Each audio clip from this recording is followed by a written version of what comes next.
McDonald's doesn't make most of its money from burgers. That's not even the real business. Most people have no idea what it actually is. Back in the 1940s, two brothers, Richard and Maurice McDonald, built a tiny burger stand. No empire, no fame, just a simple food system. But they accidentally created something revolutionary. A system where food came out in seconds. Fast, cheap, scalable. And that's when everything changed. In 1954, a salesman named Ray Kroc walked in, and what he saw changed fast food forever. He didn't see a restaurant. He saw a system that could cover the entire country, not one store, but thousands. And here's where it gets controversial. He didn't just expand it. He took control of it. McDonald's wasn't just about burgers anymore. It became something else entirely. A real estate empire. That's the real business model. They don't just sell food. They own the land the restaurants sit on, so every franchise pays rent.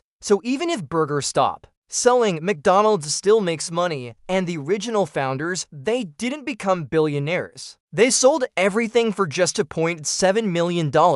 No royalties, no future profits, just a one-time deal. Meanwhile, the system they created turned into a global machine. Today, McDonald's operates in over 100 countries, serving millions every single day. But the real profit engine was never the burger. It was the land underneath it. So what is McDonald's really? A food company or one of the smartest business models ever created?